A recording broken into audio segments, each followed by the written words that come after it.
Michelle Kelly here, and I am back. And just want to, first of all, thank you for allowing me the privilege of coming and observing in your classrooms this month. It was such a joy for me to see you doing what you love, just the composure with which you approached your work with kids, the attunement and connection that you had with kids, the responsiveness was really beautiful. I love your smaller class sizes, which really allows you to get to know your kids, and you can tell that you have worked hard to build good relationships, and it was just really fun to watch.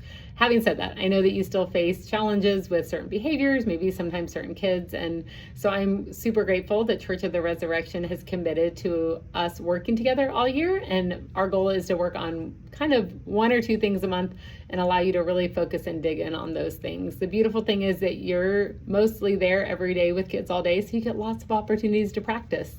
I think the foundation of all conscious discipline is knowing the brain states. So we are going to do a quick review. If you know them in and out and have had a ton of training, you could skip this part and go to the meat of the email.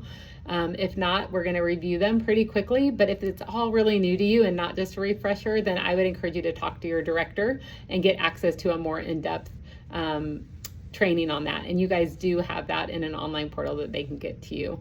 And then once I go through the brain states, I'm just going to tell you what's in your email and what you'll be doing this month in your classrooms. So first of all, brain states really help us to recognize in ourselves and the people around us, and especially the kids we work with, just kind of how they're operating, and can be a clue and a window into the behaviors that we're seeing. So we start with the survival state. It's the red zone that we talk about. It's when we're operating out of our brain state, or as lots of our brain stem, and what lots of us think of as fight, flight, or freeze. And so this is, for our ancestors, was super important if they were being chased by a lion. For us, we see it in any time where our body feels unsafe. And that could be a perceived or a real threat to our safety, both emotionally or physically.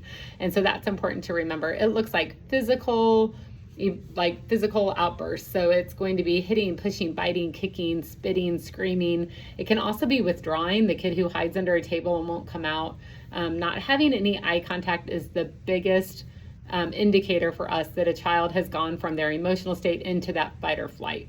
So when they're no longer talking to us or engaging with us and they've lost eye contact, and we're seeing a very physical or a retreat, or just a frozen blank kiddo, we know that they have sunk into that fight or flight. And the question that they're asking, and these are the pivotal things that we want to know, the question that they're asking if they're in that moment is, am I safe? And that's what they need answered. Their need in that moment is to feel safe. So this is when those breathing techniques, us keeping our composure, becomes so important. If a child is in the red state, they cannot problem solve. It's not a time to give them choices. And they're not feeling connected to anybody. So the first thing we need to do, some kids may let us hold them. Some kids just need us to sit next to them. But we sit there and try to get their eye contact back. We're going to go through a DNA process. You're going to hear about that, where you're going to describe what they're doing. You're going to try to get that eye contact, breathe, and bring them back up to the green zone. The next state is the blue state. We know that a child is operating, or an adult, again, in their blue state when there's verbal back talking, when they're saying no, maybe name calling, just not being nice to another kid, being aggressive, but with language or, eye contact still in place. Guilt, making you feel really guilty. Attention-seeking behaviors that we talk about, clinginess or neediness, that kid's just hanging on you all the time in a whiny tone. For me, that could be one of my triggers. The question that they're asking when they're in this state, and to know that they're in the red or blue, is that difference between eye contact and language. They're engaging with you just in really unpleasant ways, and usually, or being defiant. And usually the question they're asking is, am I loved? And what they're seeking, their need in that moment, is connection. So it's an indicator to us that that child is feeling disconnected. So we always say that connection breeds cooperation, and disconnection breeds defiance. So if you're seeing defiant or whiny or clingy behaviors, it can be a clue to us that that child needs a moment with an adult to attune and reconnect once they've calmed down. So we're gonna, again, when you get to that DNA language that you're gonna watch a video about, it's gonna help tell you how to get out of that state, but right now it's just how to recognize it. So in that blue zone, again, eye contact is there, or language is there with you, but it's engaging in ways that we would say are not helpful. And then finally, the green state is our executive state. It's when we're operating in that prefrontal cortex. The question they're asking is, what can I learn? Where we'd want all of our kids to be all the time, or ourselves to be all of the time. It's calm, alert, problem solving. They're able to show empathy. We're able to see kids with positive intent. That's when we say, oh, he was trying to move, her out of the way and pushed her, instead of saying, oh my gosh, she's so rough. It's when we can really look at that positive intent. Even complaining can actually be in a green state if it is in a way that somebody's being really observant in the moment. And then goal achievement, all of that. So if a kid's asking you why all the time, it may feel annoying and like they're in the blue, but it may actually be that they're really hungry and in that problem solving and trying to understand mode. So again, red, fight or flight. Blue is that emotional state, green is problem solving. And so this month, we are going to, hopefully you are familiar with those. You're going to either learn more about those, start being able to recognize and notice what a child's need is in that state. And then we're going to practice one of my favorite foundational tools of conscious discipline, which is the DNA process. So it's describe, notice, and acknowledge.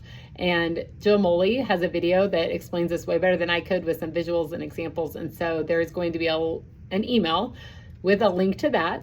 And then it's going to even give you some links to classroom examples of a teacher using it in the classroom, which I always think is really helpful. You're going to have a visual that your directors have access to that they can copy off for you, hang it up in your classroom. I like it when it's in color so that I can remember which skill and what language I need to use depending on what level they're operating in of their brain states. And then the other piece is going to be, so that's going to be the adult work this month. We're going to really work on being able to recognize the brain states and then use that DNA process to move kids through them. The second piece is going to be really working on those breathing techniques. Some of you are already doing this and it's awesome.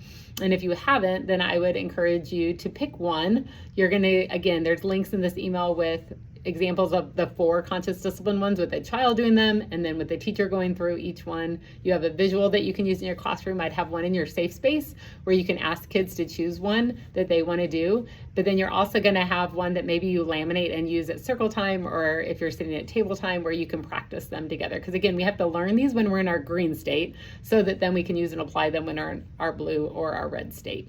And so all of that is in this email. So again, you're going to use your knowledge of the brain states to implement that DNA language in your classroom and really try to start getting comfortable with that language of conscious discipline.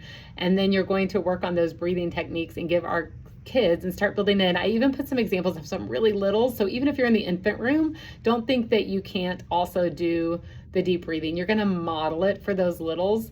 Under 1, I would say just do star breathing, where it's just smile, take a deep breath and relax. And you're going to model that and you're just...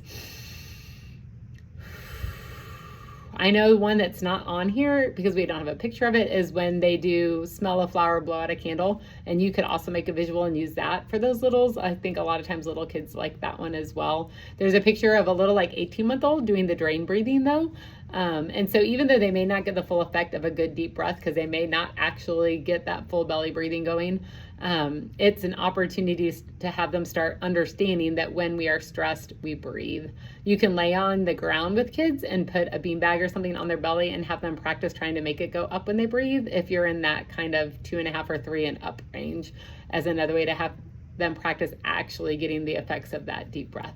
So I'm excited to hear how this month goes. I'm going to meet back with your directors and some lead teachers at the end of the month to kind of get their feedback. So if you have questions, if you feel like you need support, you have people in your buildings that want to help you, and I encourage you to reach out, and then we will keep moving through other things all year long. So great luck, or best of luck to you. We wish you well, and I hope you have a great October.